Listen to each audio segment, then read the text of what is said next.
little moments out on the river, all the little snapshots of life. I'm visiting old friends. Baby elephant's very playful. And meeting local heroes. She's really not happy with me. To discover this country's unique connection to water. How do I go turn the other way? In a whole new way. I've visited a lot of places in Thailand, and honestly, I didn't even know a place like this existed.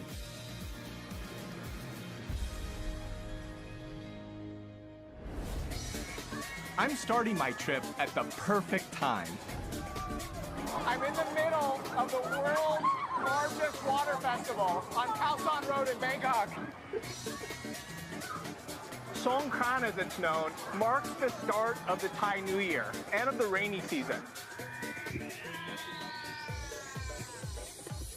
For 3 days every April, the entire country shuts down to engage in a nationwide water fight. And it's a great mix of people. Young Thai people, tourists from all over the world.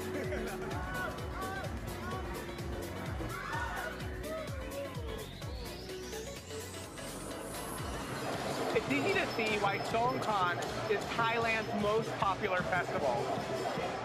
I want to go and check out the more traditional side of Songkran to get a better sense of the importance of water to people here in Thailand.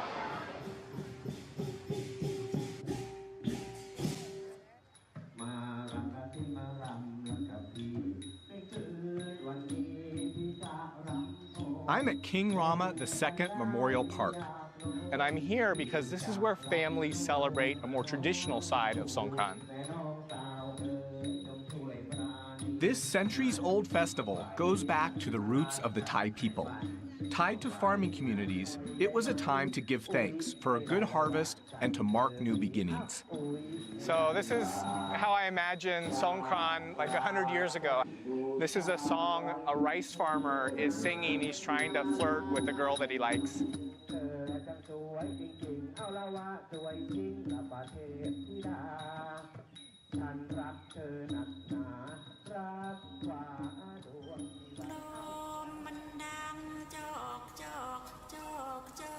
This is the original way of celebrating the Thai New Year, where water is used as a symbol for both cleansing and renewal.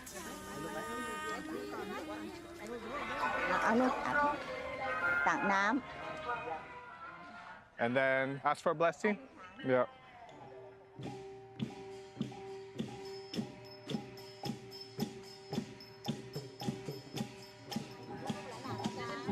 Water is also used to honor one's elders and get their blessings in return.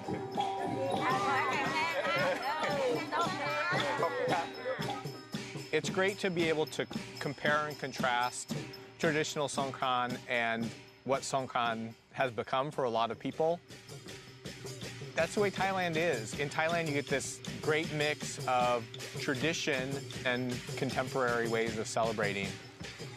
And it's all connected to water, the essence of life. I first came to Thailand in the 1990s to study freshwater fish. I spent a lot of time on rivers, traveling up and down rivers, and it was clear to me how connected people here are to rivers and water. And that's why I've come back.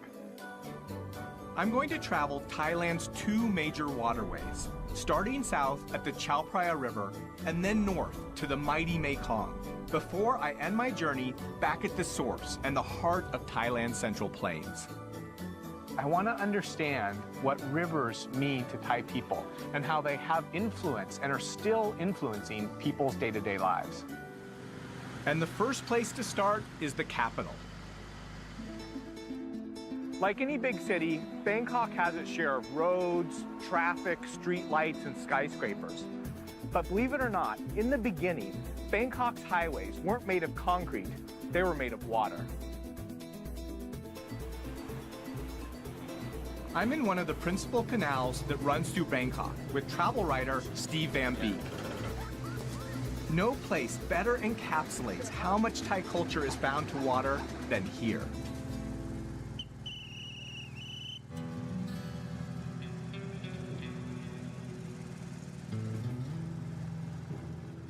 This is the postman? Yeah. Sawadee krap. Can I send a postcard? Yes. Yeah. So just like a normal postman, he has his bag of mail and does a couple miles on the river every day.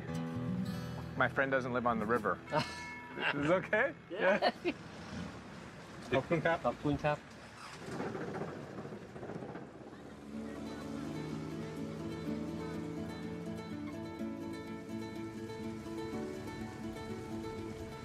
Seems like this is the side of Bangkok that most people don't see. Yes. Life here is still a bit like it was in Bangkok about 30 years ago. In other words, boats are still used to get into these areas that the roads don't reach. It's their principal form of transportation. Steve spent over 11 years living by the river and has seen how water permeates every facet of life here. Water is the lifeblood of the Thais.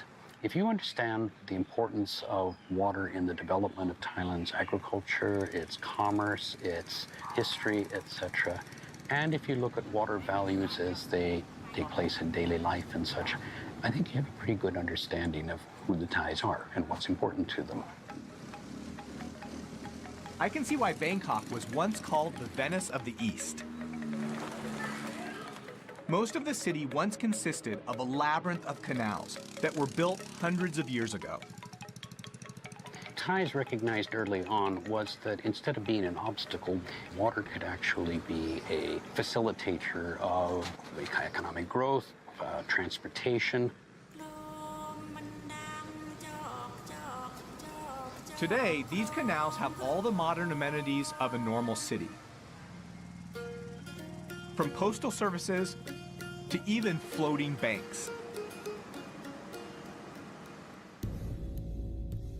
But population growth, urbanization, and pollution have taken a toll on the health of the river, negatively impacting communities and marine life. And not many of these canals have survived. Most of the canals were paved over to make roads. Once we went to road transport, we kind of turned our backs on the river. Though there are communities here who still cherish and celebrate this riverine way of life. I just love all of the little moments out on the river, all the little snapshots of life. Tons of people fishing, kids playing in the water. I mean, literally hundreds of moments, little moments like that, that just make you smile.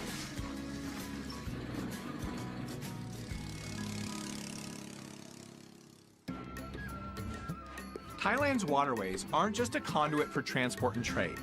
The rivers themselves are also a source of sustenance. And even in some of the most inhospitable places, Thais have managed to find ways to harvest from the land. I'm heading southwest to an intersection where the rivers meet the sea. This place is a hot, muddy swampland. And the salt levels in these intertidal zones would kill an ordinary plant in hours. But it's in these mangroves where something remarkable happens. On previous research trips, I've caught everything from giant freshwater stingray to small black-tipped reef sharks right in this region. It's one of the most biologically rich and complex ecosystems on Earth. Over the last 20 years, the local community here has actively been replanting mangrove forests that were once cleared for development. And as the forests has come back, life in this area has come back too. And with the life, people's livelihoods. During high tide, this entire area is underwater. Even so, local people have found some ingenious ways to make use of this piece of real estate. And it all happens at low tide. As the ocean waters recede, they leave behind mudflats that extend far out to the horizon. Impossible to cross by boat or on foot. People here use these giant wooden skis or surfboards. The same way that you might use snowshoes to move across the snow, people use these big boards to mud surf, to move across the mud to collect small clams. Clams are a vital source of income for the community here, and an amazing example of how Thais use the river systems both during the dry and the wet season. And I'm gonna find out just how it's done. Okay, let's give this a try. Time to get dirty. So, surfboard in the mud, pail to collect clams. Oh, like that. Okay. Oh, my legs are a little long. Here, Okay. feet here. Just go. Oh. Wait, how do I go turn the other way? โอ้ยเก่งเก่งขึ้นมาทางนี้ฮะนั่นละใช่ใช่ Oh, I thought it was going to be easy. It's difficult to turn. Watch the professional do it. Oh, there we go. It's like swimming in a big bowl of chocolate pudding. How do you find where the clams are? How do you know? เขาจะมีรูอ่ะแต่มันจะมีหอยมันจะรูแล้วเราจะมองเห็นได้แบบนี้ So I'm just looking for holes, and then where there's a hole, feel down. Oh, got one. I found one.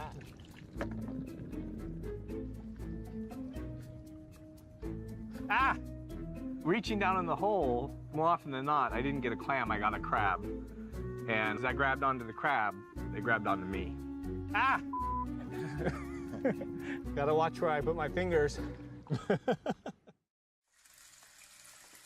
The clams we're collecting in Thailand's intertidal zone are blood cockles, small edible shellfish that grow to about 2 inches. This is hard work.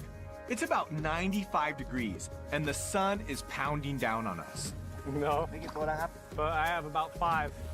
Hatua. In 4 or 5 hours, how many? Can you get a bucket full? ถ้าเก่งๆก็ได้ประมาณเป็น10 กว่าโล10 กว่ากิโล 10 kilos, 20 pounds of clams in 4 hours, if you're good. But so far, I only have 6.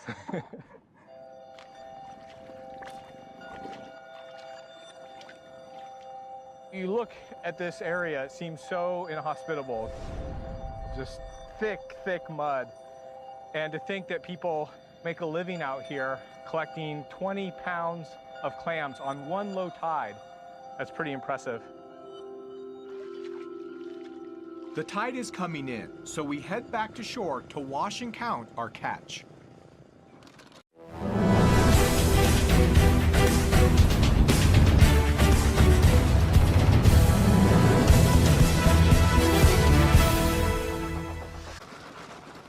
So how much can you sell these for? Lola Tarai Cup?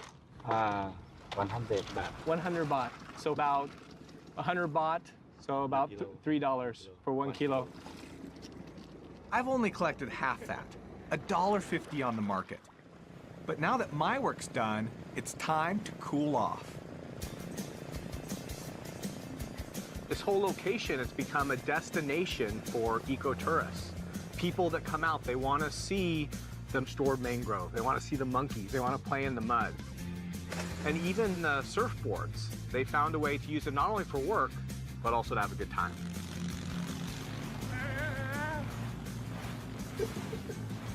After hearing what's happened out here, it's a real success story. Families moving from cities back out here to start ecotourism businesses. Just goes to show me how resilient these mangrove ecosystems can be if given half a chance.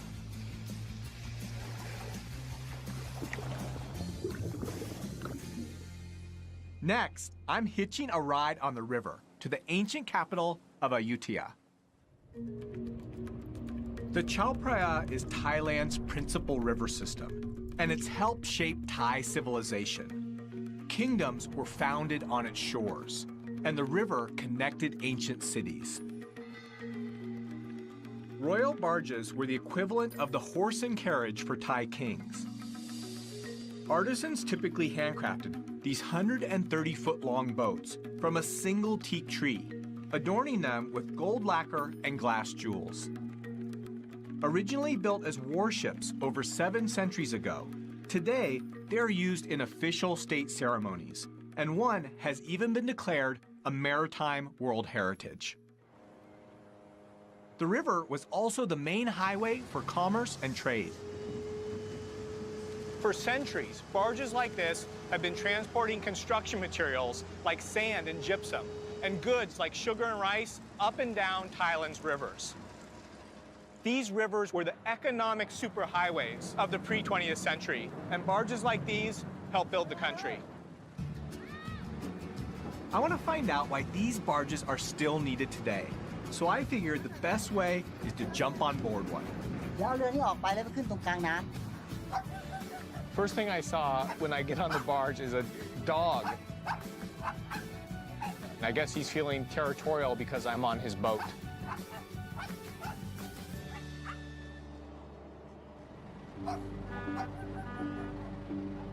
Now that we're all loaded up, we have a long, slow journey ahead of us.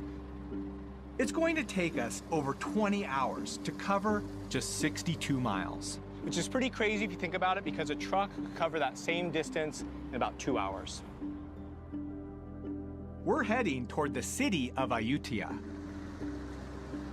Only 100 years ago, this river was filled with thousands of barges. Nowadays, as roads become the more popular method of transportation, the barges are dying out. I wanted to ask steersman Pramod what kinds of goods he carries and why. อย่างขนข้าวอย่างเงี้ยมันเอาไปเยอะกว่าประหยัดน้ำมันกว่า And so people still use the river like they did before. ใช่ใช่ถนนก็ไม่ติด I guess it makes sense. You can move more goods more cheaply if you're not in a rush. Pramod lets me have a go at the wheel, but not before a crash course in towing 3 92-foot-long barges carrying over 1,000 tons of soil. What happens if I need to stop the barges? If I turn the wrong way, I have to stop the barges. How do I stop them? แต่มันไม่มีเบรกเวลาจะเบรกเราต้องถอย เข้าเกียร์ถอยหลัง He says no brake. So you imagine all of that weight, all of the inertia. It's impossible to stop. So go slow, just drive slow, be patient. ใช่ใช่ครับ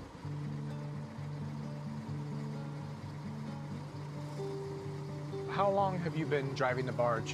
ก็นาน30 ปีได้แล้วพ่อแม่ขับเรือปู่ก็เคยอยู่เรือแปลซุงที่จังหวัดน่านล่องมาเมื่อก่อนไม่มีเครื่องไง With only a paddle, it's a 400-mile journey that back then would have taken over a month. Today, Pramod lives a waterborne life, much like his parents and grandparents did. It's a solitary lifestyle, and he could be the last of his family legacy. ปีนึงเดียวขึ้นไปบ้านไม่กี่วันหลักไปน้อยกับลูกอ่ะ Is that your daughter? ลูกสาวคนนี้ In the middle. What are your kids doing now? ลูกเรียนหนังสืออยู่ In college? Do you think your children will take over? คิดว่าไม่มาหรอกเขาบอกขับยากไม่อยากขับเขาชอบขับรถมากกว่า I'm curious to understand what motivates him to keep doing this. What do you like about being on the boat? อยู่นี่มันชีวิตอิสระแล้วเราก็เราอยู่มาตั้งแต่เกิดเล็กๆแล้วก็ถนัดกว่าคนอื่นมันก็ไม่ต้องไปเป็นลูกจ้างเขา You know, being out there, I got a sense for what that life is like. In many ways, life on the river is like taking a step back in time. Things seem more calm, more relaxed. Life seems to move at a slower pace. And that feels good. Having said that, I need to reach Ayutthaya before dark. So I say my goodbyes to Pramod and hop on a slightly faster mode of transport. Barges transported materials up and down rivers and helped build the Thai nation. But once goods got to port, there were no trucks or cars to get materials to their final destination. So people looked for the biggest, strongest thing they could find, elephants. I want to get a sense for just how these mighty pachyderms helped build the Thai nation. So I helped the mahouts. We brought a few elephants down the river for their evening bath.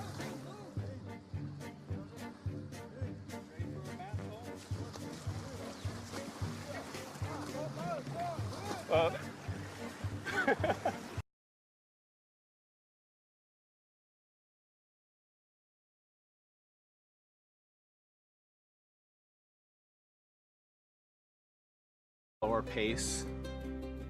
And that feels good. Having said that, I need to reach Ayutthaya before dark. So I say my goodbyes to Pramod and hop on a slightly faster mode of transport. Barges transported materials up and down rivers and helped build the Thai nation. But once goods got to port, there were no trucks or cars to get materials to their final destination. So people looked for the biggest, strongest thing they could find: elephants. I want to get a sense for just how these mighty pachyderms helped build the Thai nation. So I helped the mahouts. We brought a few elephants down the river for their evening bath.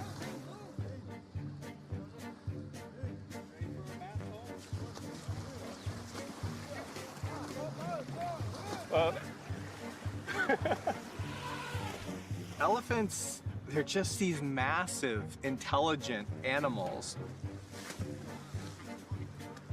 There's just something about an animal that big and that strong that you have to respect.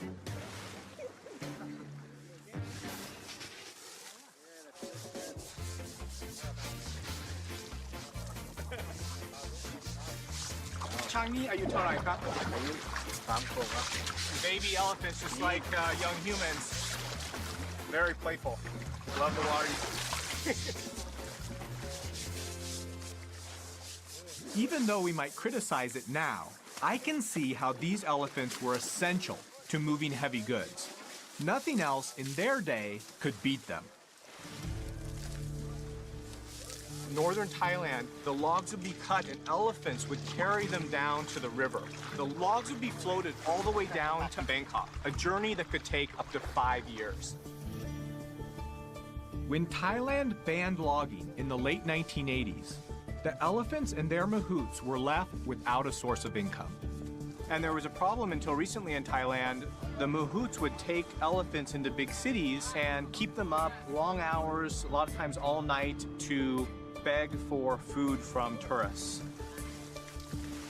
So the camp that I visited rescued elephants from unhealthy situations and provided them with the food and the care that they need to keep them healthy. Considering there aren't a lot of other alternatives, it's one solution.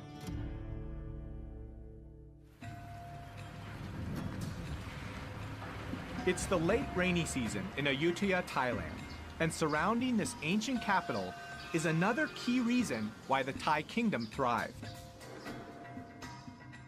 Rice is at the center of life in Thailand. This ancient grain has shaped the history, the culture, and the economy of this country. I'm heading out to the central floodplains to find out how these rice fields provide a seasonal bounty. All of this fertile land around me is part of the Chao Phraya River Basin.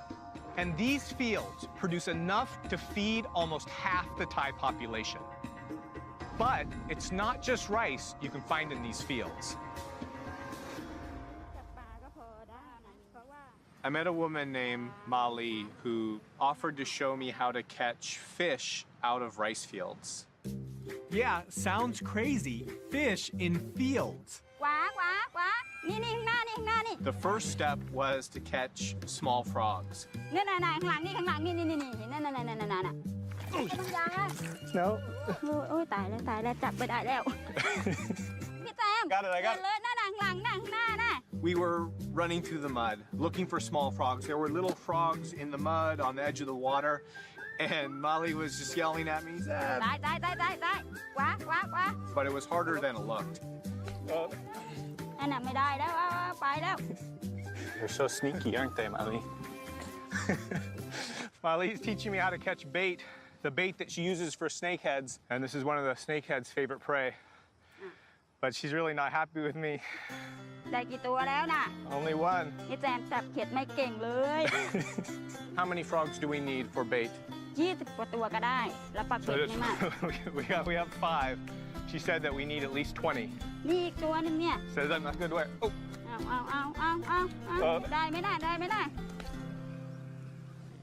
We finally got enough frogs to start fishing. เราต้องไปปักเบ็ดก่อนใช่ไหมจะ Yeah. จับเขียดแกะเบ็ด It's very simple, just a small piece of bamboo, a string, and a hook.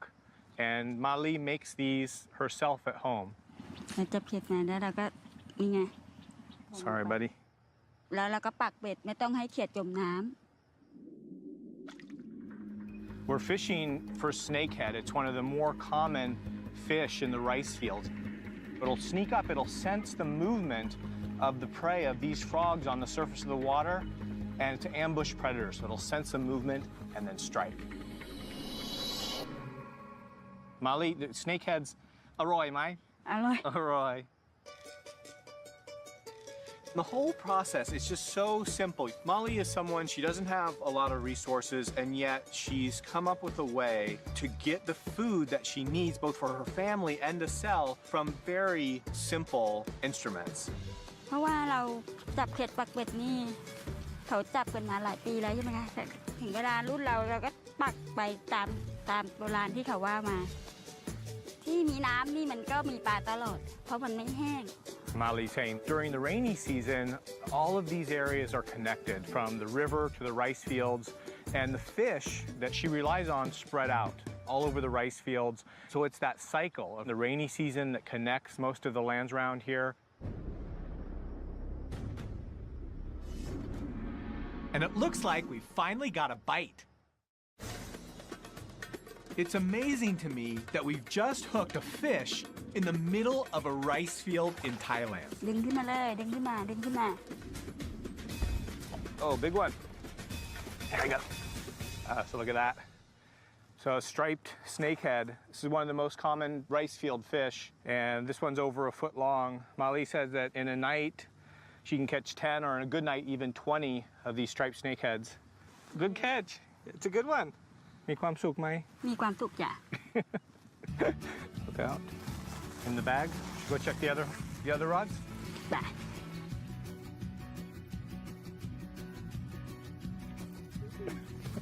You know, think of all the things that she's getting from the water. She's getting fish, the rice, frogs, snails, crabs, shrimp, all supplied to her from the small bit of land that she has and from the river and the water.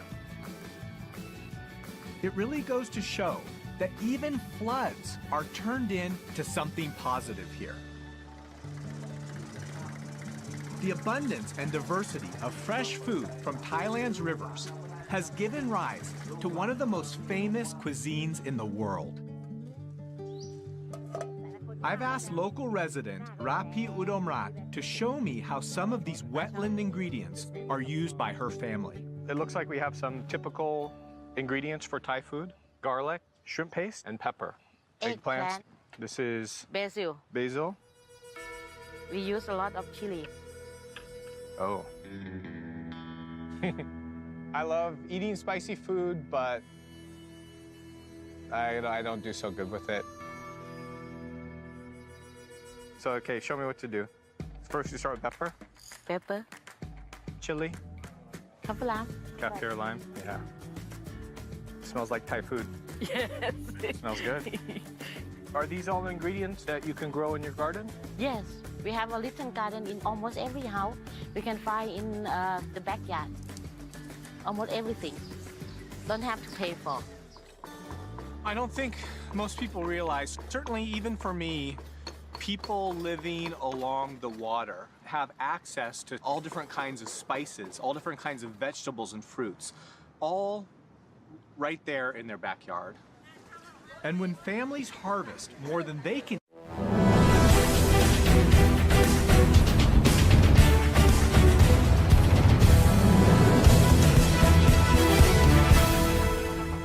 the river itself provides the space to sell it. When we almost finish, we feel sticky. Yeah, it feels sticky now. You like to try it? Sure. Oh. Is it spicy? A bit. For Thai.ฝรั่ง I don't know. Wow. Yeah, spicy.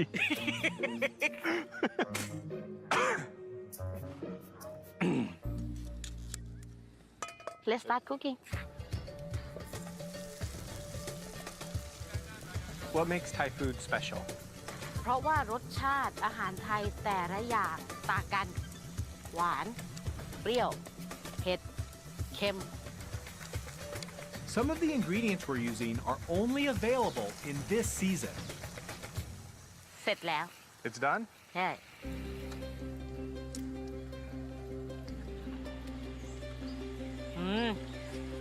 Very good, yeah. We're heading out to have our meal on a boat with Rapi's aunt. I want to find out how families here utilize this seasonal bounty. Some curry. Thank you.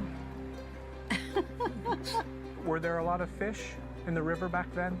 ปลาเยอะมาก พอน้ำขึ้นมาก็จะมีปลาเล็กๆเราก็จะสามารถจับปลาด้วยมือเปล่า กุ้งแม่น้ำด้วย ทานจนเบื่อ She has some great stories about what it was like living on the river when she was younger. There were so many fish and crabs and shrimp that they would get tired of catching them. Too many to eat. There's some simple ingenuity to life here. People harnessing the river, channeling the rice fields, learning how to get food from around their house from the water.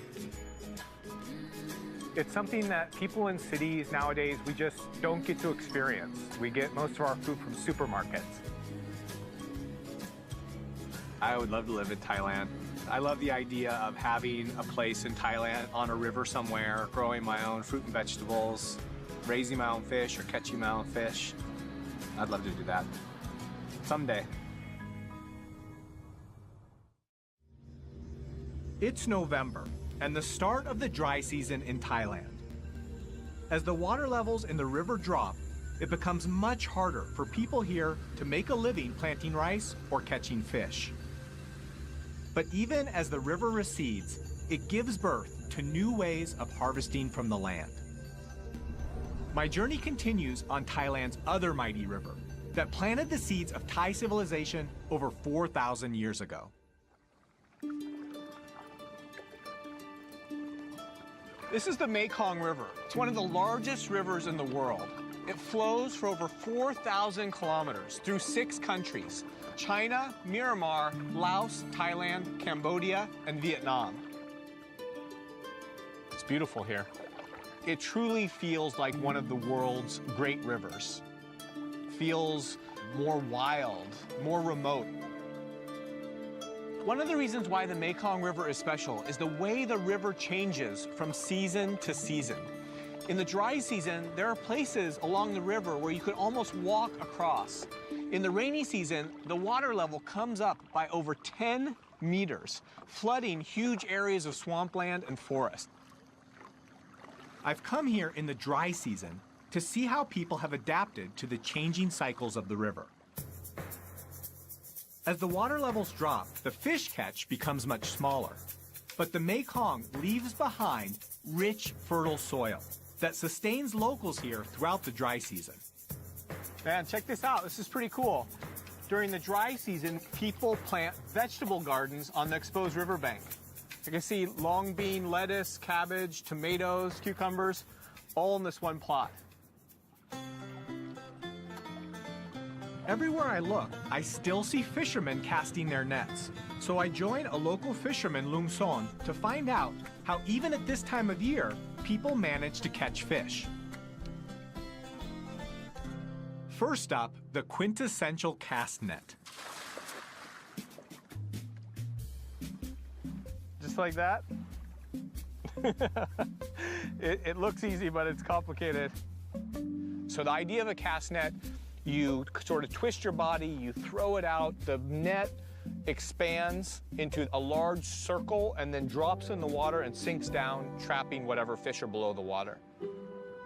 Yeah, but it's going to sink into the river.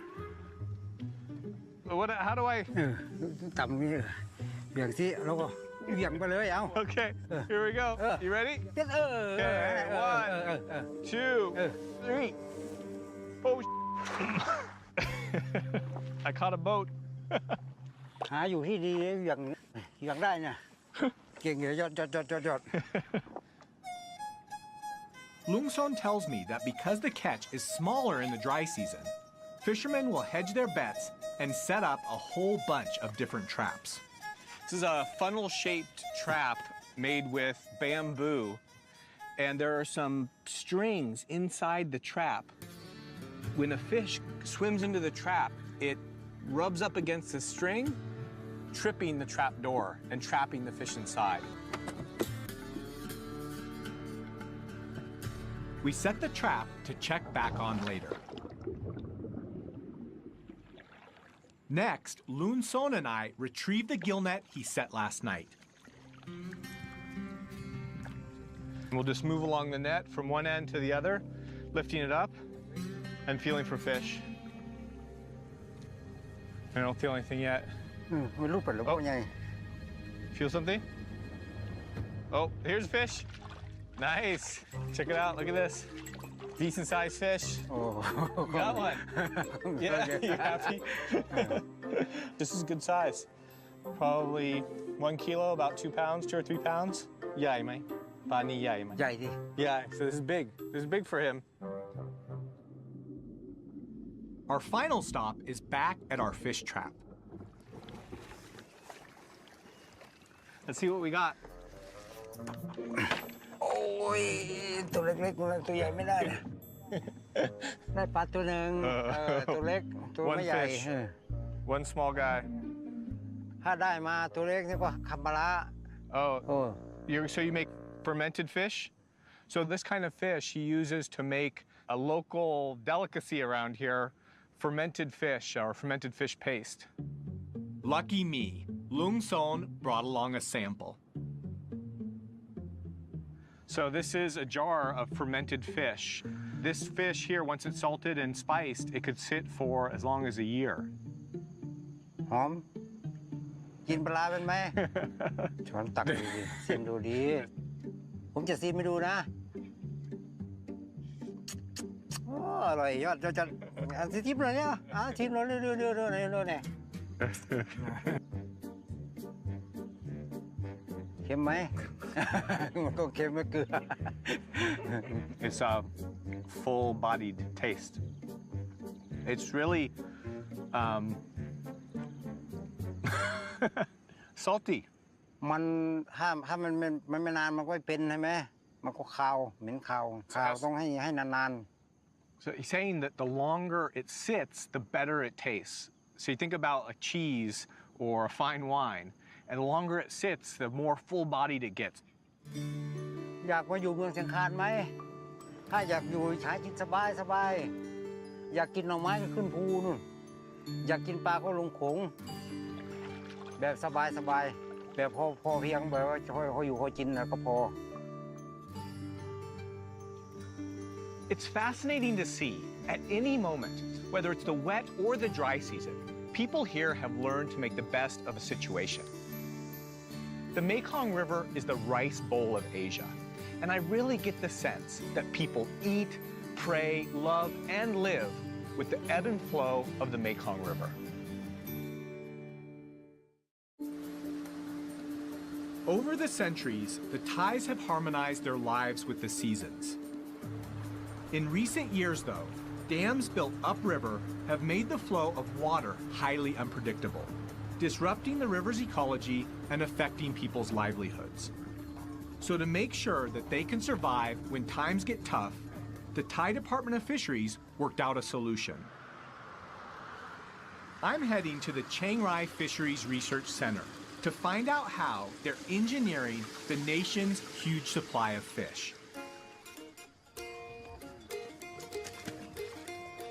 Inside this pond are tilapia, an African freshwater fish known for its quick growth and plentiful meat. It's probably the most popular cultured fish in Thailand. About 200,000 tons of tilapia are produced in Thailand every year. And the process for breeding them is quite unusual. The breeding program is part of a royal initiative in Thailand. There you go. Tilapia is an easy aquaculture fish, but to maximize their yield, researchers use an extraordinary trick to rear them. Wow. ตัวเมีย จะ ตรงเนี้ยไม่มีใคร Oh, wow.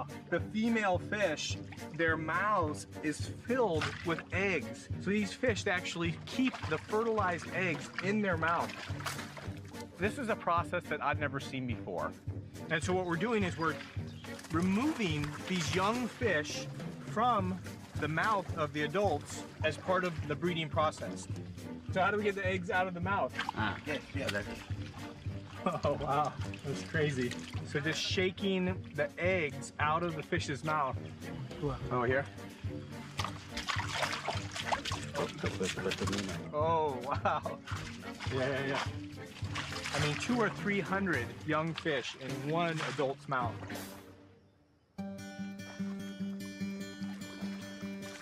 The whole point of this process is to collect the young fry and introduce hormones into their feed to change the sex of the fish to male. Male tilapia grow much quicker and larger than females, which equals more fish for farmers to eat or sell.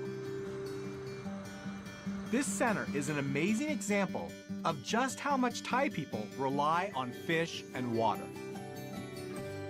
And it's this sense of connection that has led to the call to preserve the country's wild water havens. I'm heading back to the Central Plains to look at a conservation project at the heart of Thailand's river systems.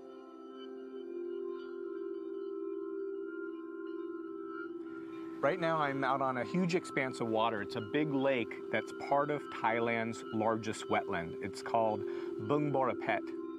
And it's close to where 4 of Thailand's rivers come together to form the Chao Phraya. And historically, this is a location that was used for hunting and fishing, but more recently, it's been protected as a national park.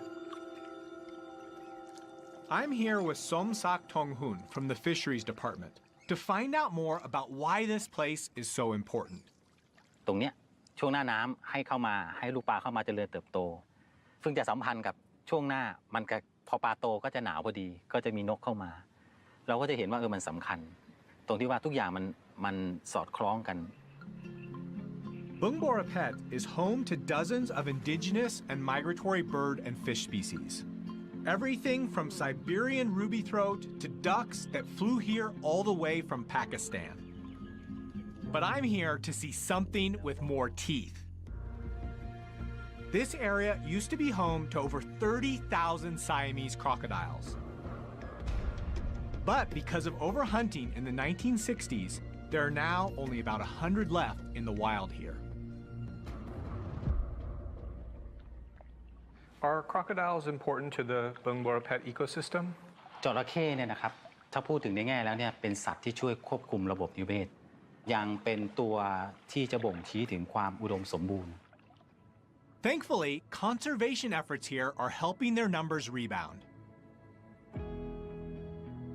I've visited a lot of places in Thailand, been to a lot of different rivers, but I've never been here. And honestly, I didn't even know a place like this existed. And it feels like a place where water is very important, the most essential element.